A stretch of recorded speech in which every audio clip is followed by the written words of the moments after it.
Saya pikir semua pernyataan yang menakut-nakuti rakyat, yang kemudian merubah pesta demokrasi yang menggembirakan menjadi sesuatu yang menakutkan dan menyampaikan pernyataan-pernyataan kecurangan segala macam, itu harus dijawab oleh semua pihak. Dijawab oleh DPR, karena DPR yang membuat aturan main, dijawab oleh KPU, karena KPU yang menjadi panitianya, dijawab oleh Bawaslu, karena Bawaslu menjadi wasitnya, dijawab oleh seluruh partai politik, dijawab oleh rakyat sekalipun. Biasanya kan begini, kenapa orang baik sering ditipu? Karena dia selalu berpikir orang lain juga berbuat baik, orang lain juga baik. Tapi orang yang curang juga selalu akan berpikir Andi curangi. Kenapa? Karena dia juga berlaku curang. Orang selalu menggunakan dirinya untuk parameter orang lain. Kira-kira seperti itu. Tapi kalau kita mau berpotret misalnya, memang Partai Demokrat punya keunikan yang tidak dimiliki oleh ratusan partai yang lain yang berdiri sejak reformasi kemarin. Contohnya apa?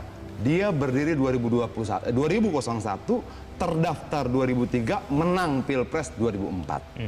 Setelah dia menang Pilpres, berikutnya anggota KPU-nya menjadi Menteri Kehakiman, lalu satunya kemudian menjadi Ketua Umum Partai Demokrat, sementara dua anggota KPU 2004 itu menjadi tersangka korupsi.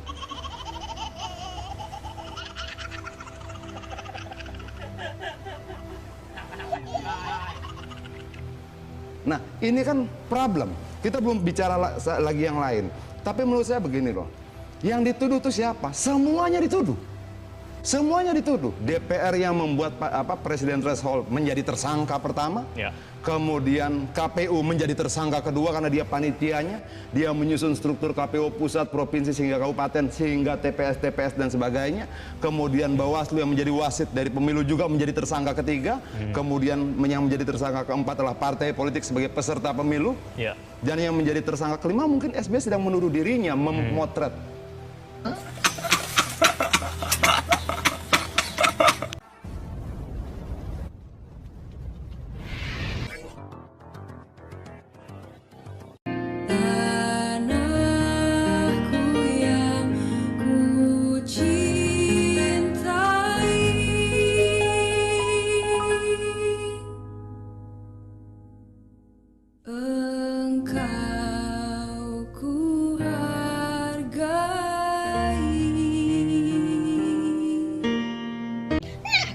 Nyai kali ini ingin menyentil mulut duda galau yang lemes, yang selalu menuduh-nuduh, yang selalu baper, yang selalu parno. Duda galau itu tak lain adalah Susilo Bambang Yudhoyono. Rezim gagal, ya. Nah, Susilo Bambang Yudhoyono ini mengatakan bahwa tahun 2024 nanti ada potensi curang. Hah? Kok dia bisa tahu ya? Biasanya orang curang akan takut sendiri dicurangi. Itu biasanya ya. Nah, kita harus perlu tahu ya, 2024-2029 itu Susilo Bambang Yudhoyono ini melakukan kecurangan. Ya, menggelembungkan suara di KPU, dan hasilnya Anas Urbaningrum diangkat menjadi Ketum Demokrat pada saat itu. Itu imbalannya, ya. Nah, sekarang dia dengan bapernya mengatakan bahkan ada kecurangan tahun 2024. Bukankah orang-orang curang yang licik itu ada di Demokrat?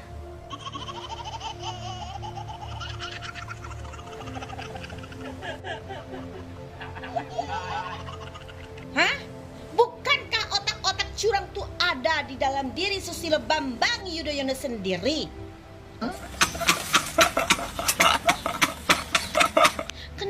Nuduh-nuduh orang, kenapa harus baper sebelum terjadi Bapak SBY? Hah? Itulah kalau orang curang akhirnya takut dicurangin, itu logikanya, ya. Ya, tapi Nyai maklumin ya, namanya juga duda galau, pasti ketakutan sendiri. Nah, lalu juga Ketum Ingusan yang bernama AHY juga mengatakan di zaman bapaknya itu Indonesia itu sejahtera, makmur. Masa sih? Oh iya sih, makmurnya kader-kadernya yang korupsi, ya kan? Makmurnya banyaknya itu proyek-proyek mangkrak, Hambalang, ya kan AHY ya? Lalu juga ada Senturi yang sejahtera mah kader Demokrat, rakyat mah susah.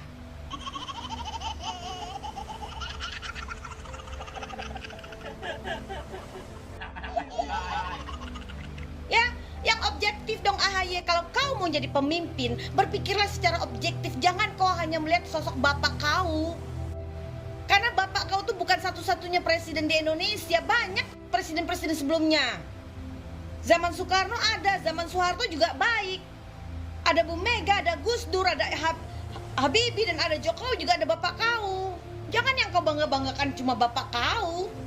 Ya, bapakku kan rezim gagal 10 tahun ya. Memang kalau dibilang sejahtera, kader Demokrat sejahtera. Proyek-proyek di Indonesia semua dipegang kader Demokrat. Ya kan? Itu faktanya.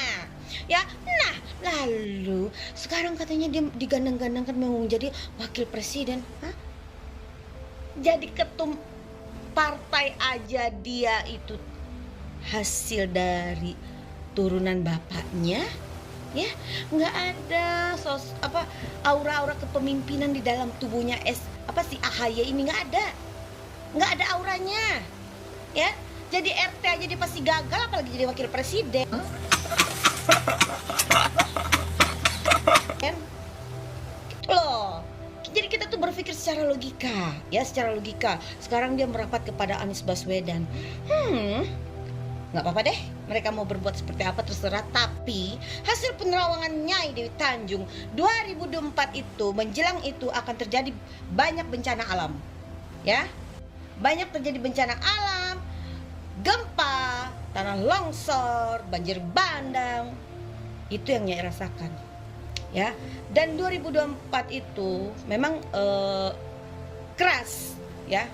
Keras, pasti isu-isu agama akan dipakai oleh kubunya Anies Baswedan. Kan memang si Anies ini dengan kadrun-kadrun kan selalu memakai isu-isu agama, ya. Kita lihat aja sebentar lagi, ya, muncul PKI, muncul kafir.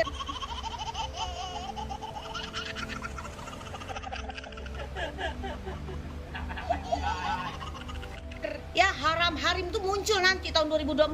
Kenapa? Ada Anies Baswedan, tapi kayaknya Anies nggak sampai di 2024 karena nanti ada calon lain gitu loh.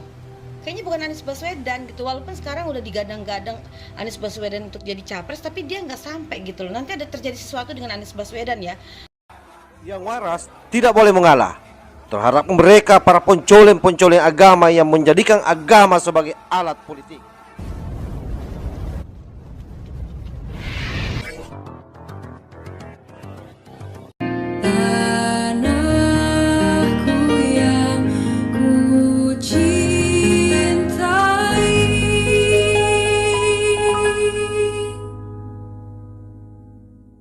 Engkau